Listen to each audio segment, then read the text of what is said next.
Welcome everyone. This is Franco, And this is Shannon. and welcome to Dorian Destinations podcast. This is our first ever passport profile format for Dorian Destinations, and we couldn't ask for a better guest, a better profile than our friend across the pond here.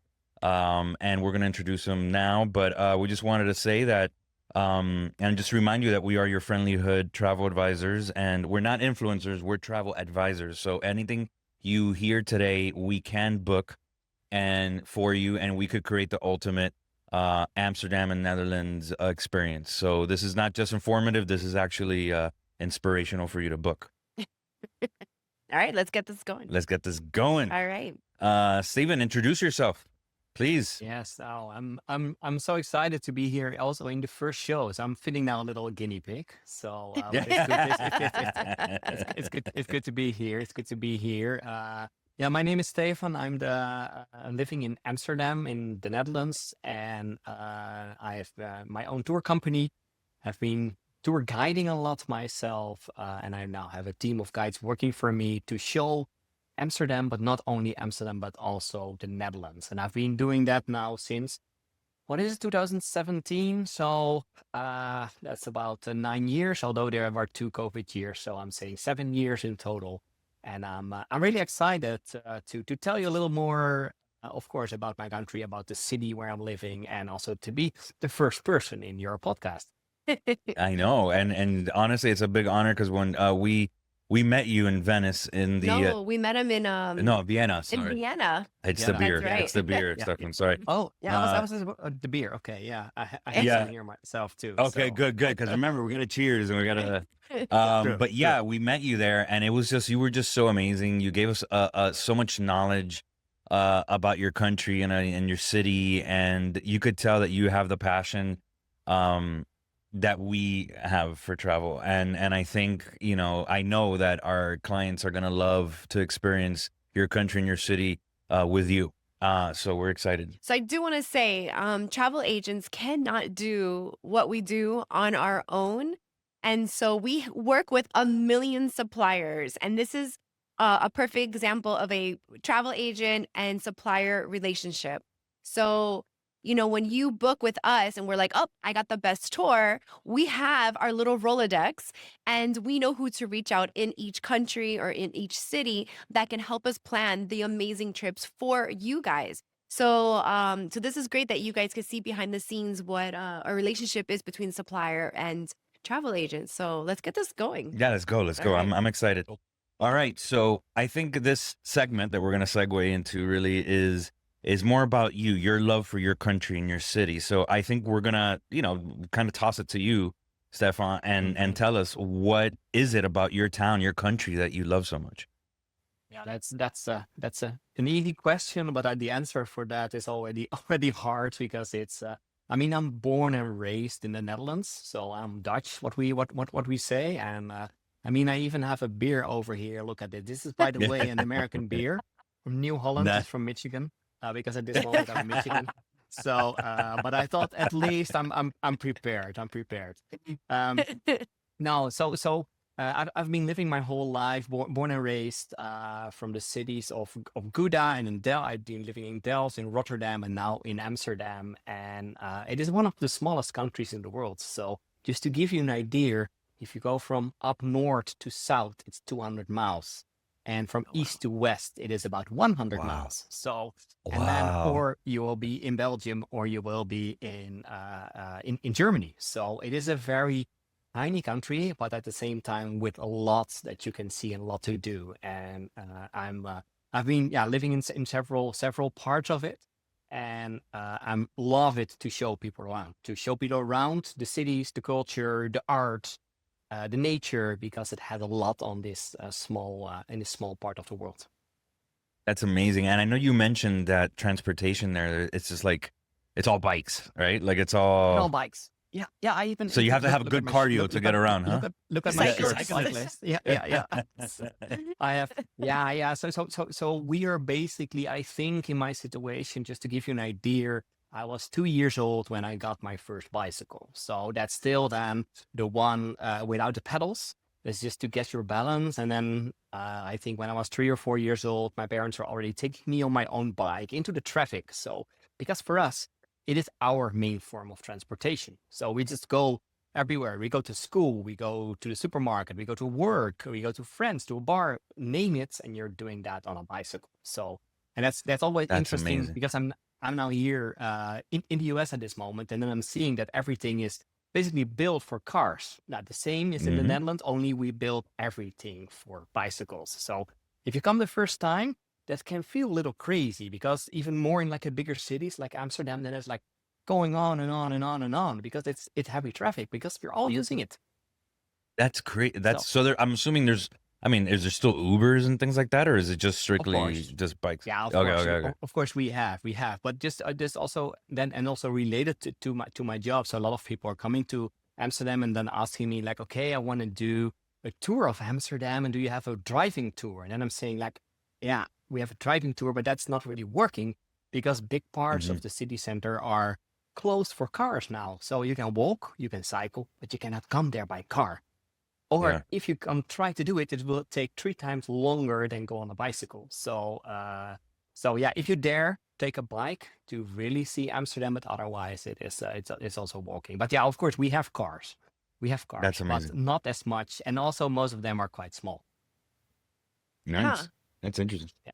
So let me ask you, how is it living in a historical town? It, it is it is lovely, and then the interesting thing is that I only started realizing, but the first time I moved to Amsterdam, I think 16 years ago, and then the first year it's like, wow, this is so beautiful. You see the canals and everything, and all the other highlights that you know before just from visiting it now and then. But then after a year, you're getting used to it. You're like, yeah, canal, yeah, canal.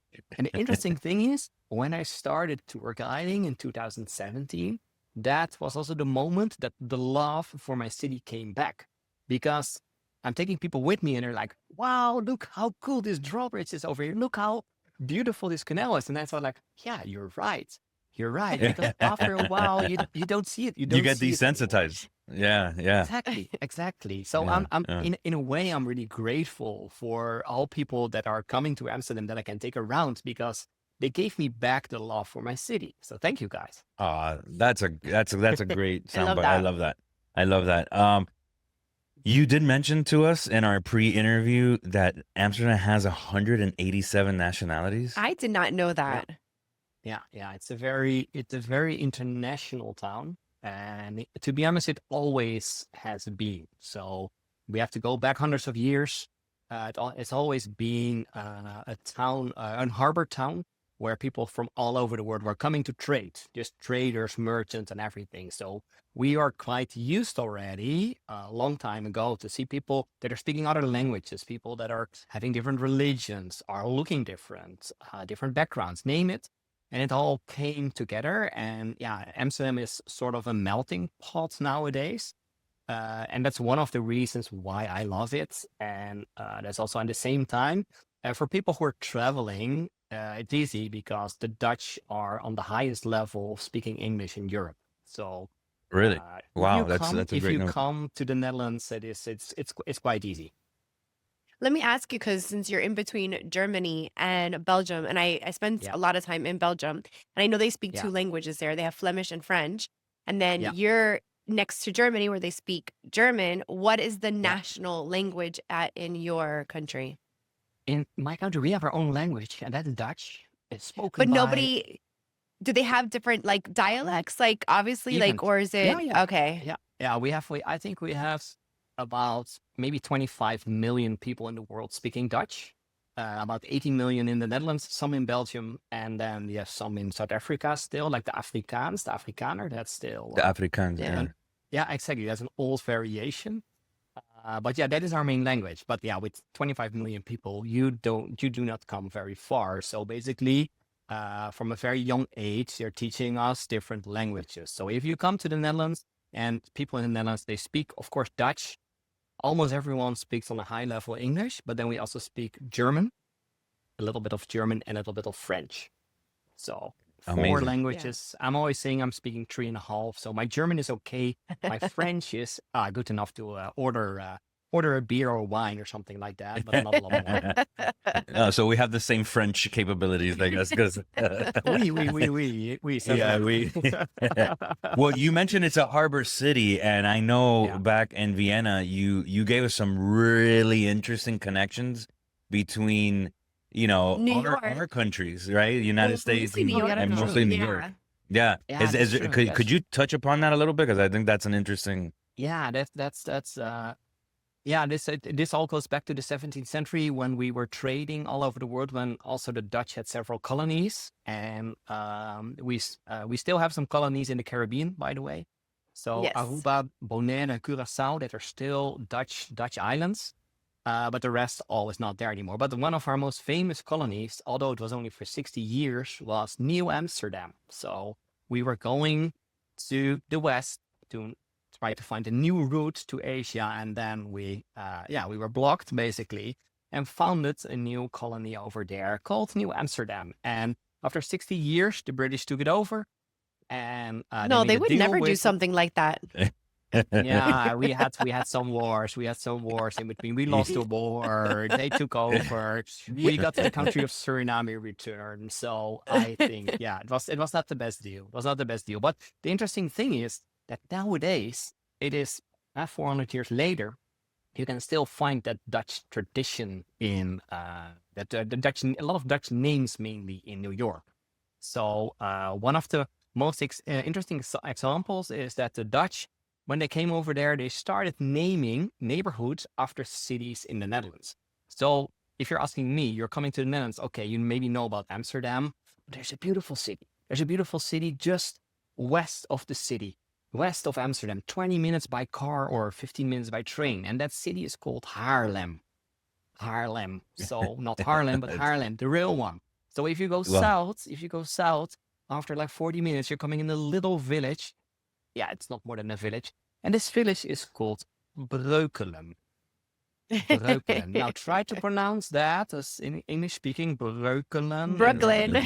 Exactly. That became Brooklyn. So there are about 70 of these names that are in the end related to the Dutch. And I mean, I assume that the two of you have been in New York before, and I'm I I'm from assume. Brooklyn. yeah, she was Oh, born you and are. raised Oh, I from didn't even know. Brooklyn. Oh, Yeah, yeah. okay, from Breukelen. Breukelen. Yeah, That's yeah. the thing. Okay, The then in remake, not Brooklyn. the original, not the original, the Right? remake. No, okay. Not that little village around the corner for me. No. No, but also okay. Then the last example, when the Dutch were sailing into New York, then of course at that moment there was nothing over there, and before they were arriving at Manhattan, they were seeing on the side some land, and on that piece of land they were seeing a lot of little animals jumping around, and they were naming that piece of land after the animals. So they were calling it Konijnen Island. Konijnen Island. And then I'm Island asking Island. the two of you, Konijnen Island. So another So, fun fact, not only am I from Brooklyn, but I'm from Coney Island. Koninen Coney Island. Island. And she's also a small thing that hops around from place to Okay, place. okay, Yeah, I was okay, born in Coney Island. okay. But do you know what Coney means? Did you No, but ever realize what it means? It's a no, jumping animal. I Okay, had no this is idea. this is so cool. This is so cool that you're born and raised it. Okay, the Dutch word konijn, that means rabbit. So we were Oh, calling it Rabbit Island, Konijnen Island. And then when the British took it over, they renamed it. Yeah, they still use the same name, Coney Island, but yeah, it's after the rabbit origin. Wow, there you go, babe. there Now we you know go. the origin of your birth. I'm a little A little rabbit. rabbit. I mean, that's a Little little weird rabbit. just saying Yeah. that out loud. Yeah, but no, that's amazing. Thank you for all that information. I think that's one of the things that really stood out to me when we were talking, and I know our viewers are gonna enjoy that. And then hmm just the last thing that you mentioned that you love about your country and your town, hmm how pragmatic you are, how liberal, you're still liberal in Yeah. comparison to, I guess, the rest of Europe, and you don't sugarcoat anything. No, That's that's pretty, true. yeah, that's That's pretty, true. pretty cool dynamic there. I mean, I think with that last thing that we don't sugarcoat. I mean, some people are calling us rude, and we always say like, no, we're Really? just direct. We just say what we think. We say what we think. And then the interesting thing is when I'm talking to people here in the US or with a lot of US guests, they were saying like, yeah, it's the directness a little from the people in New York. And then I was thinking like, okay, there's a reason for that. There's a reason for that. So That's no, amazing, the connections. yeah. Yeah, Yeah. there are so many connections, and at the same time, is I'm a little going back before that very liberal way, what we have, little way of living. That's in the end also related to our history of the harbor town. So people from all over the world had to live together. So we're used to it. We're used to it. So basically, I can take you into Amsterdam, into the Jewish area, and there you see a synagogue that's built, and Jewish people were allowed to build a synagogue, and it was basically literally built next to the Catholic Church.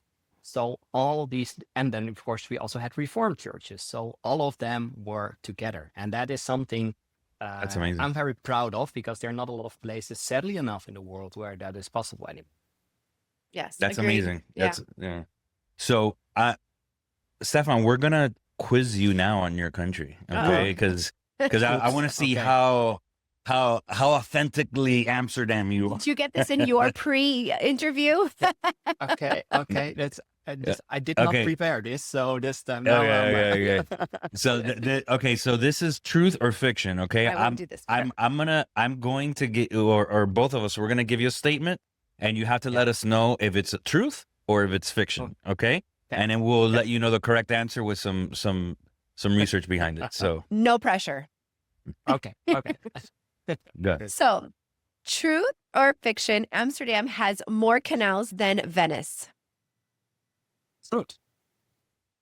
It does. Yeah, you okay? It's You're a good. truth. That's it. You're good. Yeah. To say Yeah. I guessed it wrong, but this to me amazed me that it was over 1,500 bridges in Amsterdam, and it's more bridges with Venice and Paris combined.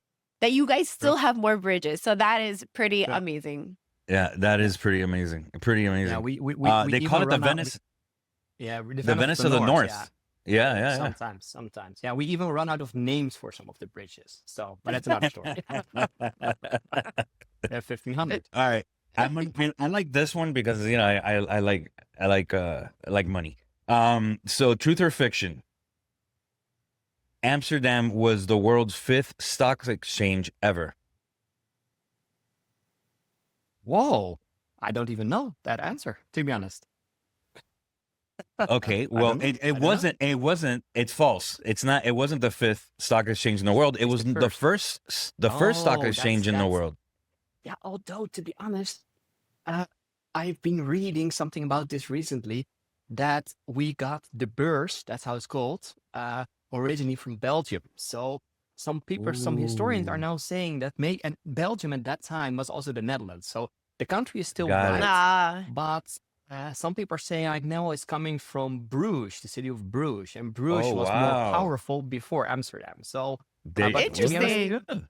I did read that literally last week, so that's really Oh how my God. funny. Well, you know what? You kind of you threw it right back at us. I love it. That's really interesting. All right, next one, truth or fiction? Amsterdam is home to the world's only cat sanctuary. Floating cat. Oh, sanctuary. floating cat Floating. sanctuary. That's I think the truth. You're right. You know what? Yeah. That's it. You passed the exam of being an authentic Amsterdamese. Yeah, it is true. It's called, and please help us pronounce this. De Pozenenboot.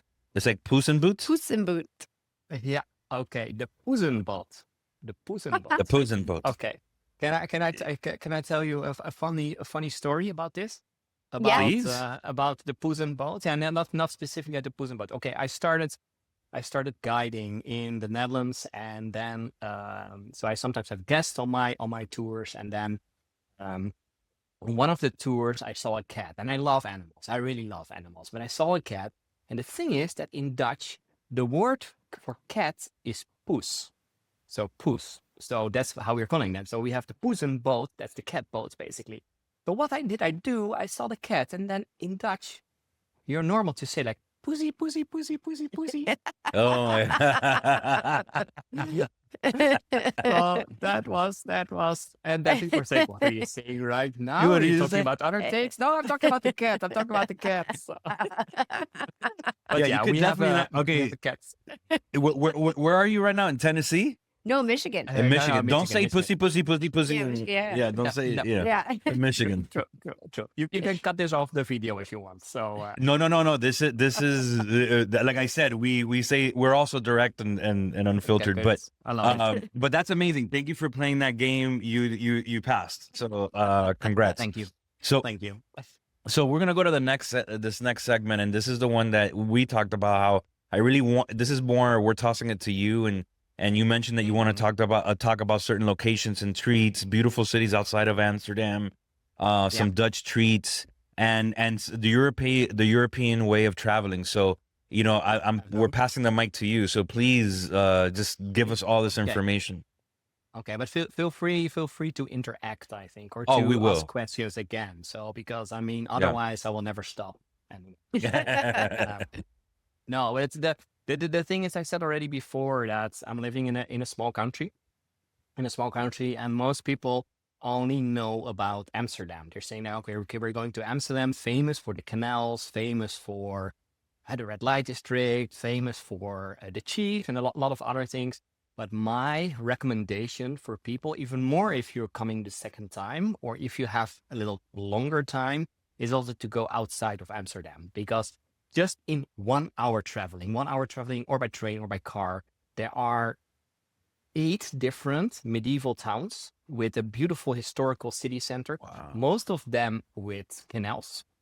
So, and the interesting thing is that all these cities, they're not as famous as Amsterdam, so there's also not so busy as Amsterdam. So, okay, the main tourist areas are in Amsterdam, but if you're going to these cities, and I'm talking about, for example, Delft, the city of the painter Vermeer, I'm talking about Gouda, the city of the cheese. I'm talking about Alkmaar, another city of the cheese. I'm talking about Haarlem. We talked about that before a little bit.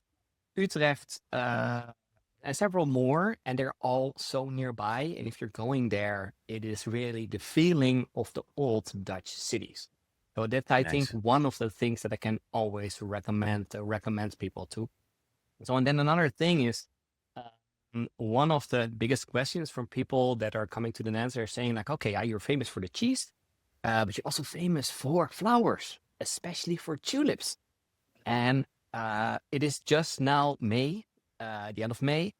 The tulip season is in April and May. So we have 8 weeks in the year when they are blooming and the rest of the year not. But the whole year we're getting questions about like, okay, can we see the tulips? Can we see them? And like, no, that's not possible. That's only possible in a very short time of the year. So that's for us peak season. And then you have the fields. Yeah, you have the fields, you have the flower gardens, and a lot of other things. And the rest of the year, we have all kind of other flowers, but everyone is still coming for the tulips. Oh, there's so much more than that. So I think that would be my main thing. So look a little further than only Amsterdam. And I mean, I am in Amsterdam. I'm living there. I have been living there. I love the city, but there's so much more to see around.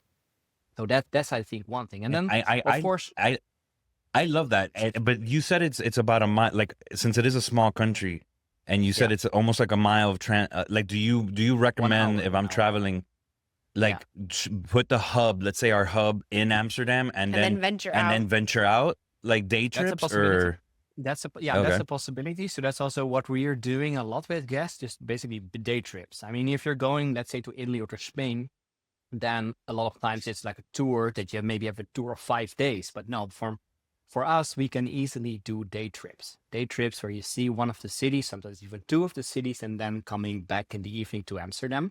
But it can also be the other way around. You can also decide, okay, I don't want to stay in Amsterdam. I want to stay in one of these other cities. Also, then the hotel prices are a little lower. And then go from Got it. there, just one day trip to Amsterdam. So there are different possibilities for that. And Yeah, that's good but to know. next to that, we also have like beautiful nature. We have the dunes, we have the lowlands, we have several bigger woods, and we even have some, we call it mountains. southern part, 2 hours driving from Amsterdam. We have some an area with mountains, and don't laugh when I'm saying the highest mountain over there is almost 1,000 feet high. Listen, I'm not gonna judge because we're from Miami, We so don't even have Okay, hills. the okay. the only mountain we That's have true. is the trash mount that we have. We call it Mount Trash. So Okay, so okay, yeah, that's a okay, yeah, thousand no, feet that's better true. than what we have. So when I went to Amsterdam, since we were in Belgium, we just Yeah, drove, I think it was like not even 2 hours. And we yeah, drove into Amsterdam. We spent the day there. yeah. And then fun fact, can't get Mm-hmm. arrested for this, but we bought tulip bulbs Yeah. and we mailed them to the States. We're not Mm-hmm. supposed to. So I mailed them to True. my brother who lives in Staten Island, Yeah. and they were black tulips. But fun fact about tulips is that they grow, and then when Yeah. it's cold, the bulbs stay in the ground and they regrow again. They go True. dormant. Mm. So they don't True. just like True. it's So they not hibernate, they basically. hibernate and then they come back out again. So he had them for Yeah. several years. True. And if you're doing it good, so one of the things, if you're coming to the Netherlands, you have these tulip fields, and what they're doing is, and that's for a lot of people like, why are you guys doing that? Because what they're doing is they're literally cutting off the flower. They're Yeah. beheading them. They're Ah. beheading them at the moment that they start to bloom. At the most beautiful moment, they're all beheading them. And they're doing that Wow. so all the energy of the flower is going back into the bulb to make the bulb stronger. And not only that, also every bulb is getting several childs. So about 6 of them. So the first year you have 1 bulb. The next year you have 7 of them. And then the Oh year wow. after. So that's also how you can grow. So your 1 black tulip can be the next year 7 ones. And then if you keep on doing Oh that, wow. after some Yeah. years, you maybe have 200. Yeah, he So had them for a while. That's Yeah, crazy. black yeah, tulips. yeah, So That's yeah. crazy. But you yeah. need, Well, you of know what course, you know this. you need a winter. You need a winter. That's the only thing. Yeah, Yeah, yeah. he lives Well, in he was in New he York. was in New York, so it was great. That's why we sent it to him. And then he was like, "Okay, they're going dormant," and he'd get all excited, and then he would wait for them to Yeah. grow the You, next you year. know, you know, in Dutch, you know what statin means? Tulips. No, thief of tulips. No.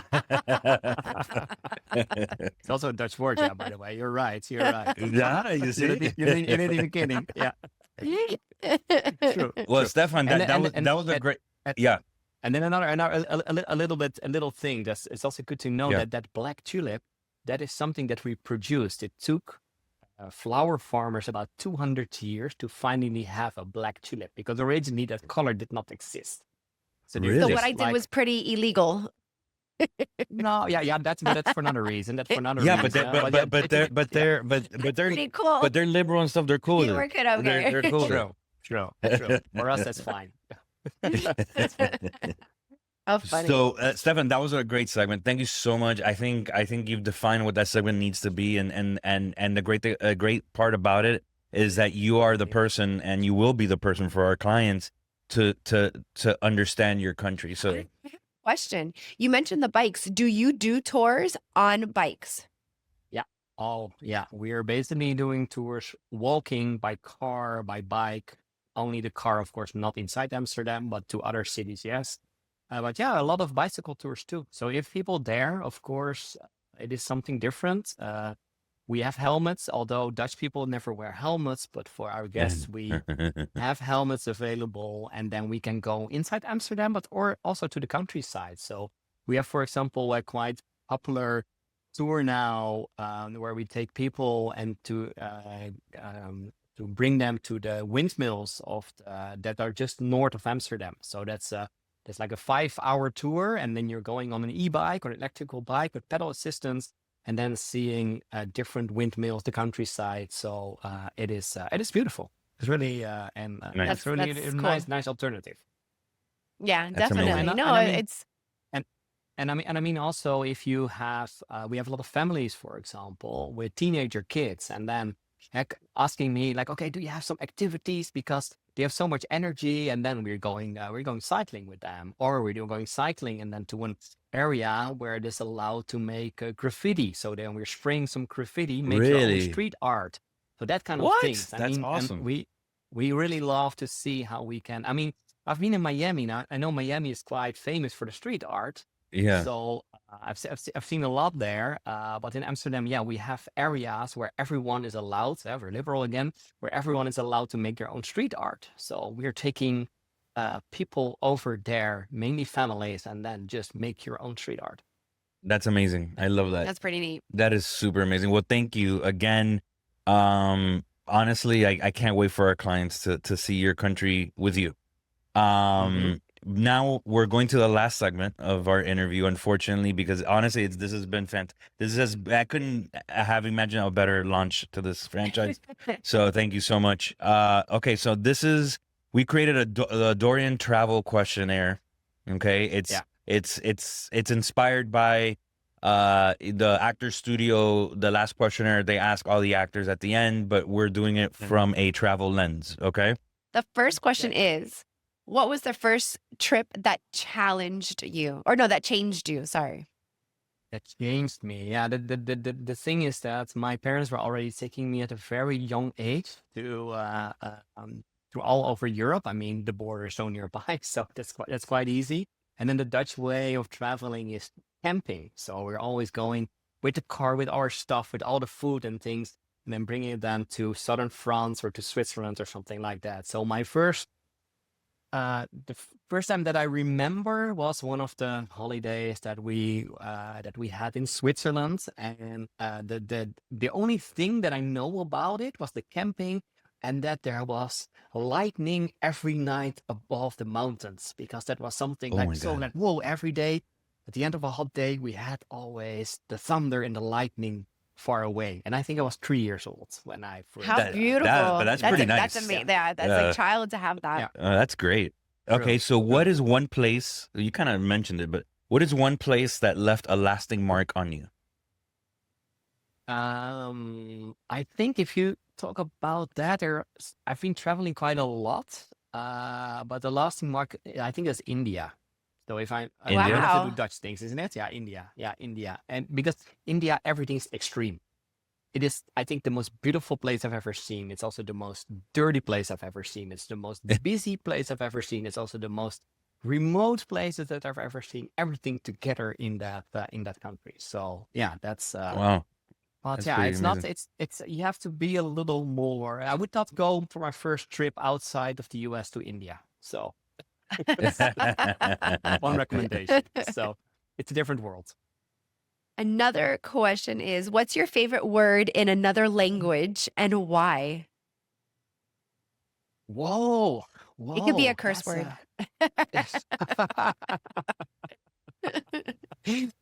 No, I always love the word imagination. I mean, yeah, I'm just using that an English word, because imagination, I can sometimes not imagine when I'm traveling what I will see or what I will experience. And I think that's also for me. And I know I think you're travel advisors, so you have people coming to you to ask you to see other things, to be open for other things. And yeah, I have a rich imagination, and I'm always trying to find places that are fitting in that imagination.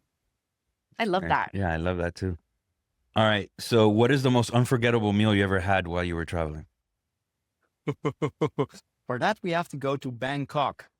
So There Yes. we go. Bangkok in Thailand. And when I was there, you have these streets, full of little markets, and everyone is eating outside. I mean, there's little markets and little places, little vendors where you can get your stuff. And I still remember the first time that I was standing there in a line, and they had all kinds of things, but they had insects. So my first Ooh, insects that I was eating were on the markets in uh, in Thailand, in Bangkok. what And to be insect honest, did you it's eat?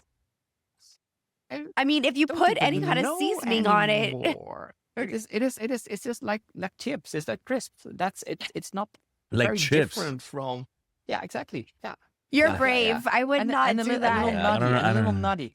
And to A be little honest, at that nutty. moment, yeah, a little nutty. Yeah, a little nutty. Yeah, yeah, yeah, yeah.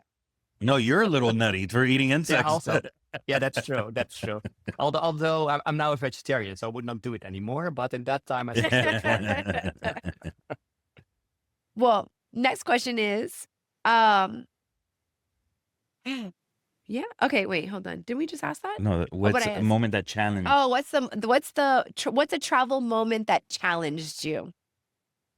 Challenged me. Yeah, there's several ones. I have been thinking a little about these kind of things. So, what one moment I have to go back several years. I think I was 17 or 18 years old. It was one of the first times, and I was going with a group of friends to Paris.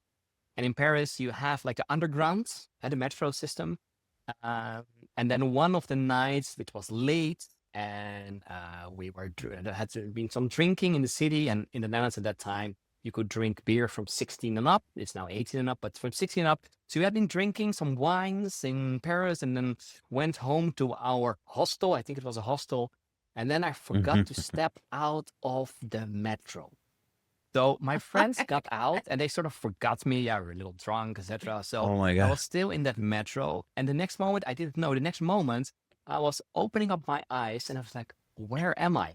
The lights were off and I was sort of at the end of the metro line. So where they have the metros for the night. So I was stuck over there, 17 years old. So I will never forget that. That's like, because I was getting into panic a little, like what is going to happen right now and where am I? And I don't know. And is it safe to go outside? Can I go outside of this metro? And in the end, I walked back to what I thought was the front part. And then I could open one of the windows and I was very scared jumping outside that I would maybe jump on electricity or something like that. So, but then I jumped out and I started walking and I saw like several yards away, I saw some lights getting there. And then I was in the end, was there a guy that was cleaning the metros, seeing me, of course, not speaking any English at all, only French. Am I, je parle un petit peu, speaking a little bit of French, but he sort of helped me to get away and to get to a taxi and to come home. But yeah, I will not forget that Yeah, that's a moment challenge. ending up. So that was, but yeah, 17 years old. So, and I think I never stopped traveling after that. I even loved it more. Good. Awesome. That's awesome. And what is one sound or smell that instantly takes you back to a place? Yeah, that's Don't say interesting. India. That's interesting because no, not. I'm gonna take it. I'm doing it more home now. So, Oh, got it. I was growing up in the city of Gouda, famous for the cheese, but it's also famous for something else. And that something else is what we call the stroopwafel. And you guys are calling it stroopwafel. It's like a Oh. big waffle. Yeah. Yeah. Like a big waffle with sweet in the middle. And that is originally coming from Gouda. And to be honest, I was there 2 weeks ago, just before flying to the US.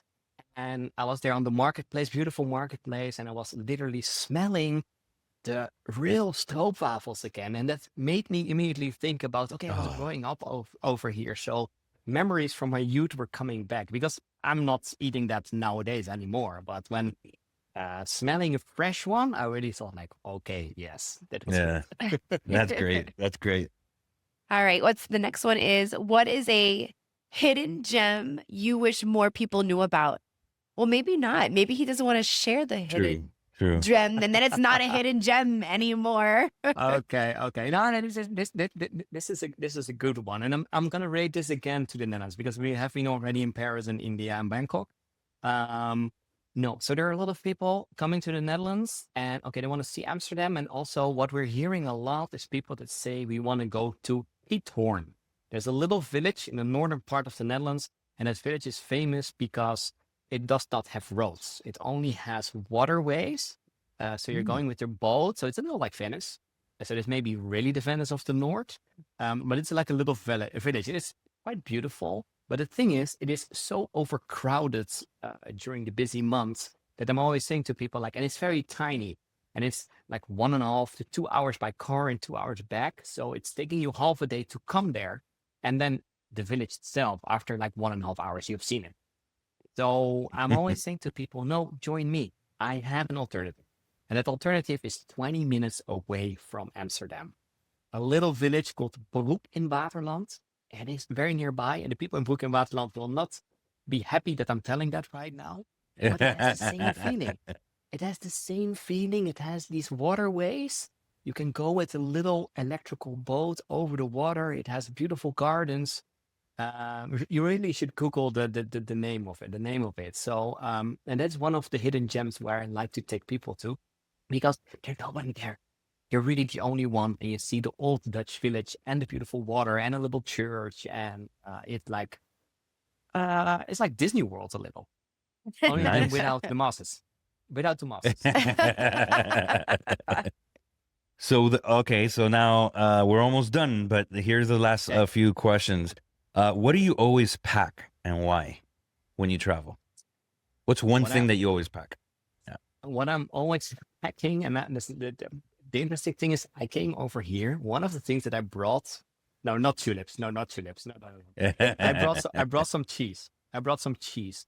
And to be honest, I'm always saying that I'm doing that for people that I'm meeting, because I'm meeting some people over here. But to be honest, it's also for myself, because I cannot miss that. I'm raised in that city, raised in the city of Gouda, so I cannot be without my cheese for too long. So almost all the time, I'm just packing a little piece of cheese in my luggage to Nice. have that on the way. That's great. So, if you could live anywhere in the world, where would it be? Yeah, that's I'm still searching. I'm still There you searching go. I like because that I got answer. Yeah, I'm I still like that. searching. I don't know if it will be Miami, but I mean, I love your street art, but I miss the I don't think mountains. Miami's So for us either. Yeah. Don't worry, Yeah, we're we're with on our you. way out. okay. No, Last no, but question. it is. There's so many beautiful places in the world. So and Yeah. my bucket list is like this, from the places I want to see. So I will let you know if I decide what the best place is. I love Nice. that. We'll do a follow-up interview. Okay, so last question, and this is something that really it's important, I think, for others to hear. Mhm. What is your personal travel motto? It's a very, and you were asking me before already. Can you tell me a little bit about the European way of traveling? So it's Yeah. related to that. So and you have to know a little background. So I'm living in the Netherlands, and in the Netherlands we're used to have, by law, 20 vacation days. Next to that, we have 8 national holidays. And most jobs, you don't have 20, but you have 25 or 30 vacation days. But it means that we're used to go on holiday not a week, not 2 weeks. No, we're going a month or 5 weeks even sometimes. So I'm used to go for 5 weeks. And if you have 5 weeks time to go somewhere, that also means that you're slowing down, that you're coming somewhere and deciding like, okay, let's see if I like it. Let's see how it feels. If I like it, I'm staying longer. If I don't like it, I'm traveling somewhere else. So I'm trying to really feel the vibe of a place. And if I like the vibe, I stay a little longer. If I don't like it, I'm going to the next location. And I know that I'm now talking to an American public. For you guys, most of the time, you maybe have only a week. So, and then you have your long list with, say, your bucket list. We want to see at least these 20 things. But I'm still trying, even people traveling to the Netherlands, always trying to say, like, okay, just calm down a little, relax a little, and take the time just to enjoy. Enjoy the food, enjoy the drinks, enjoy the vibe that you see, the people that you see on the street, instead of just going to this next thing. Okay, I took a picture of the Eiffel Tower, I took a picture of Yeah. Amsterdam, and then Your going on, checklist. because yeah, exactly. Just go a little more than on your checklist. Just calm down, relax a little, and take your time to really feel some places where you're going to. I agree with that. I love when we rent a car, and we just go and we drive. And then, even though we were going to another town, we're like, oh my God, let's pull into this town and have a quick drink or lunch. And Yeah, then we just get back in the exactly. car and go. And that's definitely the way that we like to travel. And when And people ask that's me, like, also, yeah, and no, also I also get, in sorry, in addition, I know it's good, it's good. In addition, I would also say, if people coming to Amsterdam, I'm saying a lot of times, like, the first day, just get lost, just go walk around, get lost, feel the city. Not saying like I want to do these 3 Yeah. museums and no, just get the feeling of the city first, and the people and the food, and then on the second day, I can take you around, of course. love that. Thanks for that That's the advice. best. That's Yeah. that's a hell of a way to end this interview. So, Stefan, thank you so much. Thank you for your time. I know that this, just like those tulip buds, we're gonna grow our friendship and our collaboration even more after this. I feel it. So everyone, please make sure you follow Stefan and All Aboard Stefan's Bike on TikTok. Follow him on YouTube. All Aboard Stephen's Bike on Stephen's Bike YouTube. on YouTube. You're gonna see it. I'll put the graphics down here. But And his website is amsterdamexperiences.nl. correct. Yes. So we're gonna put all that information out there so everybody can see it, take a look, and please, you have us here during Destinations to work with Stephen to make your Amsterdam and Netherlands experience the ultimate. I love that. It was great talking to you. Thank you. Thank you. It was a pleasure to be the first one in your show. So Yes. hopefully the next one will be even better. Yes, sir. Yes, sir. Well, thank you, Stephen, and we'll chat soon. Bye. Thank you. Bye.